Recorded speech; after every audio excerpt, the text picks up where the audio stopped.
Donald Trump has been crashing out all Sunday morning. He's still in Mar-a-Lago, vacationing on the taxpayer dime. Yesterday, he made an ultimatum telling Iran, if you don't go out of the Strait of Hormuz in the next 48 hours, we are going to start bombing Iran's biggest energy infrastructure facilities.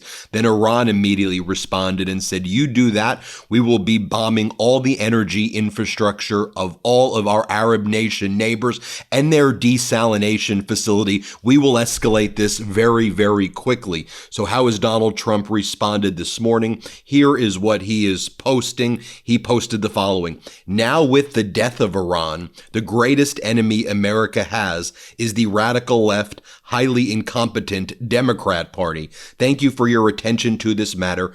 Donald J. Trump. He is pretending that he has destroyed Iran while Iran's actually stronger than before this disastrous, unlawful war started. And then Donald Trump compares the Democratic Party to Iran. He is absolutely despicable as he is crashing out this morning. This individual needs to be impeached. He deserves to be behind bars. He is a despicable, vile piece of trash. And I don't know how else to describe it. What a demented, sick individual he is. Speaking of which, here's what he's been posting all morning. Third term for Trump memes as a reward for stolen election. He's reposting memes like this. He's reposting this AI photo of modern day American history forever remembered as the GOAT. This is another kind of photo that Donald Trump's been posting all morning. He also posts the following. Please do not retweet Nancy Pelosi admitting full responsibility for not calling the National Guard on January 6th, 5 years ago today. Would be a shame if this went viral on X. First up, you're posting this on March 22nd. And also, of all of the things going on in this country, this is what your demented sicko mind is posting. I mean it, folks. If the 25th Amendment means anything, it means it needs to be invoked immediately. But we know his cabinet is too cowardly. I'll show you what his cabinet has been saying this moment in just a moment. By the way, Treasury Secretary Scott Bessent, one of the most despicable appearances I've ever seen this morning. We know that the MAGA Republicans in the House and Senate are too cowardly, folks. But it's why the No Kings protest that's coming up at the end of March needs to be the biggest protest in the history of the United States, because this despicable regime will forever be the biggest stain. In real time, America is being destroyed. Speaking of which, Donald Trump, during his morning crash out, also posted the following.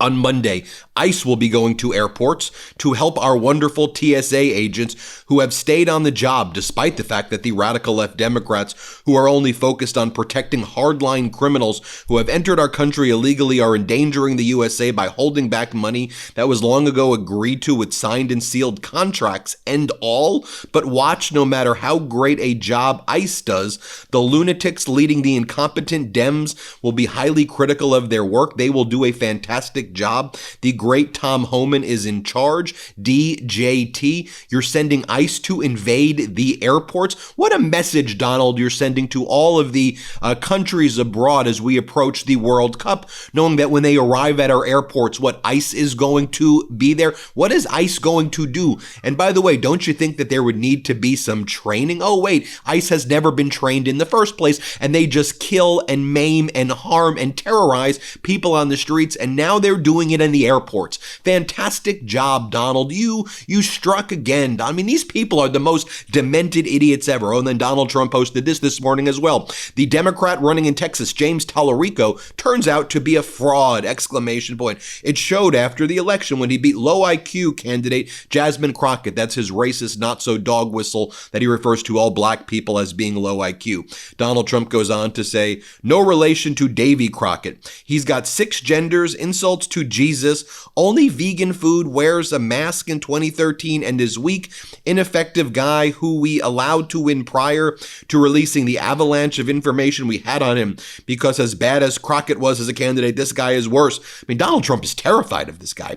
I believe that any human being running against him, sick, incompetent, close to death, or even a child would win. He may be the worst candidate I've ever seen, other than, of course, Gavin Newsom, who admitted that he suffers from mental incapacity is unable to read a speech and is dumb, but in saying the dumb comment referred to his audience and therefore became, in the eyes of American, a total racist. I mean, Donald Trump's the most demented individual imaginable, and we know that Donald Trump is physically and cognitive declining and deteriorating before our eyes. This is what he's posting. Also yesterday, Donald Trump said that he was glad that Robert Mueller, a decorated veteran and former FBI director, died. Trump said, good, I'm glad he died. And then all this morning, Donald Trump's been attacking Robert Mueller in post after post. This is from this morning, the lies of Robert Mueller and his criminal gang. I'll just show you what Democratic Congress member and veteran Jason Crow has to post, Army Ranger. He posts the following. This president is petty, sick, and vile man.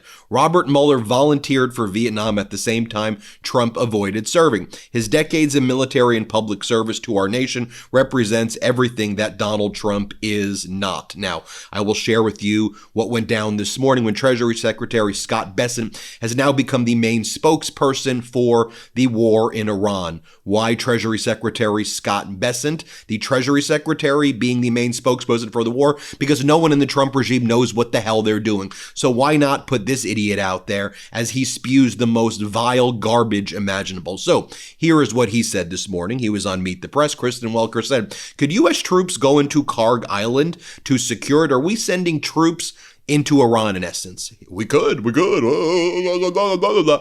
the arrogance. I said all options are on the table, Welker. Here, play this clip. You bring up Karg Island. I want to ask you about your statement. You said it could become a U.S. asset. What exactly does that mean? Could U.S. troops go into Karg Island to secure it? Again, as I said, all options are on the table. Okay, so that's a possibility. All options are on the table. All right, let me talk about... And then he goes, sometimes, and then in this next clip I'm going to show you, he goes, sometimes you have to escalate to de-escalate. Yeah, war is peace, right? You have to escalate to de-escalate. Who is this idiot? And why is this idiot talking about the war? Why is this idiot on my TV? Why does this idiot have any power over anything? This whole moronic regime needs to go. Here, play this clip. Every day we are taking out their missiles, their missile systems, and the factories that build those missiles. And now the General Kane, Secretary Hegseth are leading a campaign to destroy all the fortifications along the Straits of Hormuz. Just to put a fine point on this, though, is the president in the process of winding down this war or escalating the conflict? Again, they're not mutually exclusive. Sometimes you have to escalate to de-escalate, Chris. Okay. NBC News is reporting that President Trump is considering sending troops into Iran. Will the administration... Or from Treasury Secretary Scott Bessent, he's asked, isn't the point of sanctions to prevent Iran from getting money? So why are we now lifting the sanctions against Iran and Russia for their oil? Aren't they making money? Isn't that bad? Isn't the whole point of sanctions to stop that? Oh, Kristen, you're missing the point. Bad framing, Kristen. Bad framing. Here, play this clip. So when we unsanction this, rather than the oil going to China, it can go to Japan, it can go to Korea, it can go to Indonesia, it can go to Malaysia. And it can go to Iran, too. I mean, isn't the point that the sanctions were in place to prevent Iran from getting any of the money? They will have access to some of the money now. Again, Kristen, you're missing the point. So please listen to me. They were getting it from China anyway. All right, let me talk. More from Kristen Welker and Bessent. She says, so you're talking about 140 million barrels that you are removing sanctions from of Iran. Is that enough to really even make a difference? But you're giving Iran $14 billion. Again, Kristen, terrible framing.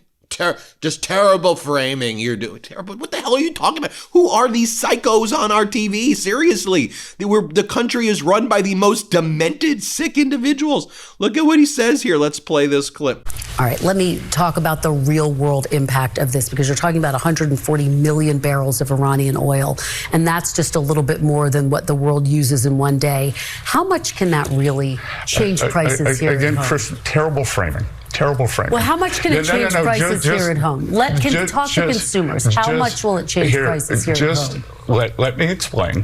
140 million barrels, about 20 million barrels a day comes out of the Gulf. About 5 million has been repurposed by the Saudis, by the UAE. So we're at a 15 deficit. About 1.5 is Iranian oil that comes out. So we are at between a 10 and 14 million deficit on a daily basis. So if you think about 140 million barrels, that's between 10 days and 2 weeks of supply. And folks, it's why having media literacy is more important than ever. Let me just give you 2 examples right here. A story that we reported on yesterday. Russia is proposing, or has proposed, staging a fake Viktor Orban assassination attempt. He's the Putin puppet in Hungary who Donald Trump supports, in order to boost Orban's reelection. Just look at the spread of how media covers this. On the left, you see overwhelming coverage. In the center, a little bit of coverage. And on the right, very little coverage, or about the same as the center. But on the left, this is being reported, but very little coverage anywhere else. Don't you think it's an important story? I don't know, that Russia is trying to help their puppets win re-election or win election by doing fake assassinations? There might be some things to investigate there. Or how about this story right here? AOC paid a doctor known for ketamine treatment $19,000 in campaign cash. New York Post. This is like the main story of the right wing today. It's like some made up New York Post, BS story about AOC, some hit piece on her. And no one on the center's covering it. No one on the left's covering it, but all the right wing's covering it. Why? Because all the other stories I've been sharing with you this morning about how disastrous this war in Iran is, and we know that Murdoch and Mark Levin and that crew has been pushing this war against Iran, right? So they need to change the subject. So what do they change the subject? Let's go after AOC today. With all of the problems going on in the United States, with Americans suffering, can't afford anything, people are like literally dying right now. They don't have health care, and we're in this disastrous war. Let's do an AOC hit piece, right? It's why media literacy is important, and you need to understand the right perspectives, and I need to get an understanding of what's being reported on the right, what's being reported on the left. That's exactly why I partnered with Ground News for this episode. And in my morning videos, I use Ground News as my main research tool. I often get asked, what do you do to research? I use Ground News because they're the best tool for me to stay objective with my reporting. Ground News is an app and a website that pulls in thousands of articles from around the world and organizes them by story to show you how is the left, center, and right framing these stories differently. For every story, the color-coded layout makes it easy to see the political bias of each source. I can filter for high factuality sources and see which sources are independently owned or owned by a large media conglomerate with corporate interests. This lets you compare the reporting on the same issue in one place, so you can come to your own conclusions based on all of the facts. On this article, for example, I showed you the spread. What was the AOC article? Who was reporting on it? Who was reporting on the Viktor Orban article? And you can see right-wing bias, what they're reporting on and what they're trying to hide. It's why Ground News even has a dedicated blind spot feed. That's a personal favorite of mine. It's what I showed you. It highlights stories being disproportionately covered on either side of the political aisle to help you burst through the political echo chambers. Because I believe in Ground News so much, here's what we're going to do on the MeidasTouch Network. We're going to offer you 40% off the same Vantage plan that I use for my research. It's 40% off. So just go click the link in the description, or go to ground.news/MTN, or scan the QR code up here. It's one of the biggest discounts they've ever offered. So if you want to support this channel and get a clearer understanding of the world, try out Ground News. Once again, you can go to ground.news/MTN or scan the QR code up here. Let's get back to this video as well. Treasury Secretary Scott Bessent on oil sanctions against Iran. He describes what we're doing in the United States as we are jujitsuing them. Iran didn't even see it coming. We lift the sanctions off of their oil, and that's a form of jujitsu that we're doing against them. Folks, Idiocracy couldn't write this in their script without getting laughed off. We're jujitsuing Iran by taking away their sanctions on oil while we're at a war with them to help them make more money. What are these idiots talking about? Let's play this clip.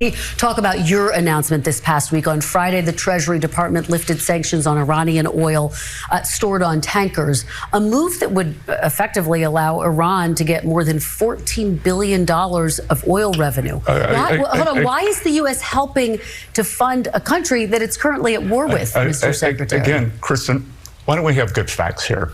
That Iranian oil was always going to be sold to the Chinese. It was going to be sold at a discount. So which is better, Kristen? Which is better? If oil prices spiked to $150 and they were getting 70% of that, or oil prices below 100, it's better to have them where they are now. And to be clear, we had always planned for this contingency. About 140 million barrels are out on the water. In essence, we are jujitsuing the Iranians. We are using their own oil against them. We have a much better line of sight, to be clear, at Treasury when this oil goes to, if it goes to Indonesia, if it goes to Japan, if it goes to Korea, we have a much better line of sight and are able to block accounts that the oil goes into. When it goes into China, it completely gets recycled. So to be clear, that 14 billion number is grossly overstated. More in this Kristen Welker interview right here. It's like an unfathomable interview, but I guess anything is fathomable when it comes to the depths of depravity and idiocracy of this Trump regime. Kristen Welker says, so are we going to raise taxes to fund this war? What? We have plenty. We have plenty. Then why are you all seeking a $200 billion supplemental as well? And if we have plenty, we have plenty. Shouldn't we have plenty for healthcare? Shouldn't we have plenty for education? Shouldn't we have plenty for housing? No. We have plenty when it comes to bombing civilian energy infrastructure in Iran while our civilians here in the United States suffer. Here, play this clip right here. Would the administration ever raise taxes in order to fund this war? Again, Kristen, the terrible framing. I think that it's just it's a simple question that I think a lot of people have. It's a ridiculous question. Well, what can you answer it? Why would we do that? That we have plenty. We have $1 trillion in this year's budget for the military, and President Trump, even before the conflict started, had said that he would like to further build out the military. So just is raising taxes under consideration at all? If you're saying you have plenty of money. Not at all. Okay. It's got to show you some of these other idiots who did morning appearances. You had UN Ambassador Mike Walls. He was asked, so when Donald Trump talks about blowing up the energy infrastructure in Iran, he's talking about like what? Nuclear energy? What just going to blow up everything? How's that going to look? Walls, here, let's play this clip. They do have a nuclear power plant, Bushehr. It's actually their largest energy plant. It's a civilian site. So it's actually not their largest energy plant. It's about 1 gigawatt. They have larger ones that are gas fired outside of Tehran. Okay, but just case in point. Okay, yeah. but in this case, in that clarification, the reason I'm asking you is when the president says he's going to bomb energy infrastructure, civilian energy infrastructure, is he going to bomb a nuclear power plant, or is that off the table? Well, I would never take anything off the table for the president, certainly not on national television. However, there are larger plants. There's one outside of Tehran. There are others outside of other cities that are gas-fired, thermal powered. I think the important point here is to understand the IRGC, a declared terrorist organization, not only by us, but a number of European countries, controls a huge swath of Iran's critical infrastructure, their economy, and certainly many of their governing institutions. And so to the extent we're degrading their military capability and their defense industrial base, all options should be on the table, and the president's made that very clear. How do you... Okay, enough of these MAGAs. Let me show you what some of the Democrats were saying on the morning shows. Chris Murphy, who I think's done an impeccable job showing critical leadership in this moment in the United States Senate. Democratic Senator Chris Murphy, here's what he has to say. Let's play this clip. They do have a nuclear power plant, Bushehr. It's actually their largest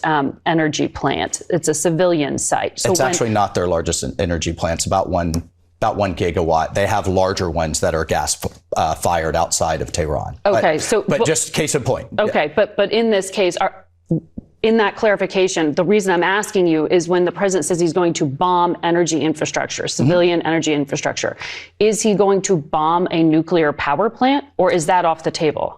Well, I would never take anything off the table for the president, certainly not on national television. However, there are larger plants. There's one outside of Tehran. There are others outside of other cities that are gas-fired, thermal powered. I think the important point here is to understand the IRGC, a declared terrorist organization, not only by us, but a number of European countries, controls a huge swath of Iran's critical infrastructure, their economy, and certainly many of their governing institutions. And so to the extent we're degrading their military capability and their defense industrial base, all options should be on the table, and the president's made that very clear. How do you More from Democratic Senator Chris Murphy. Let's play it. Let me ask you, though, because the war is underway.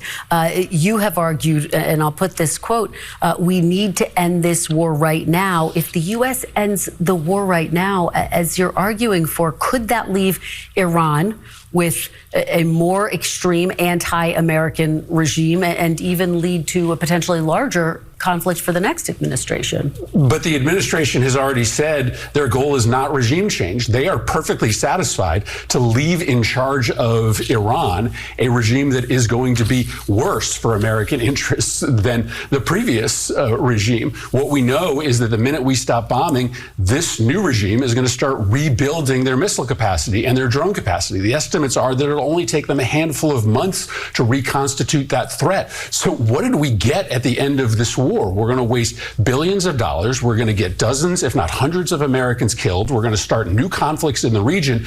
And when it's all said and done, a more provocative regime is going to be in charge with the same military capacities. This is nonsensical. This is what happens when you put real estate developers and talk show hosts in charge of American national security. Just to be very clear, you are a no on any funding request. I'm absolutely a no on any funding request. I mean, And more from Democratic Senator Chris Murphy. Let's play this clip. I'm going to start with Iran. The Pentagon, as I was just discussing with the Treasury Secretary, is planning to ask Congress for more than $200 billion in additional funding for the war. Most Democrats have vowed that they're not going to approve this funding request. But by opposing this request, are you risking potentially leaving American forces vulnerable? I thought that was a really scary appearance by the Treasury Secretary. This administration has totally lost touch with reality. This war is spinning out of control. Prices are spiking for millions of Americans. There's a new war breaking out between Israel and Lebanon. Oil assets of our allies are continuing to be hit in the region. There's no end in sight. The Secretary of Treasury just said, we're going to escalate in order to de-escalate. It's like they've never read a history book. That's exactly what our war leaders said in the middle of Vietnam and the 20 years of mismanagement in Afghanistan. We need to end this war. The only way you are going to get prices down here in the United States, the only way that you are going to bring peace to the region is by ending this war. And it may be that the quickest way we can do that is by denying them the funding that they need to perpetuate this war, which is increasingly out of control. Well, let me. Finally, I just want to know, what's your plan with ICE? What's ICE going to do at the airports? Just, I'm curious. Here's what Tom Homan just said on the morning shows. Let's play it.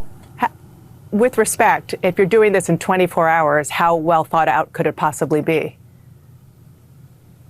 Again, ICE has been at airports across the country for a long time. It's just expanding those things. Look, how much of a plan does it mean to guard an exit to make sure no one comes through that exit? And I mean, we're talking about security options, and these officers are well trained in security, and they're well trained in identification. And look, we're going to do what we can to help TSA move those people through the line. And there you have it, folks. Let me know what you think. Hit subscribe. Let's get to 7 million subscribers. We're so grateful for your support. You may think you're subscribed, but you may not actually be subscribed. So just double check that you are. We appreciate you. Let's keep on growing this thing together. Shout out Meidas Mighty. New Meidas merch drop. Check out the latest pro-democracy sticker packs, t-shirts, hats, sweatshirts, and more. All at store.meidastouch.com.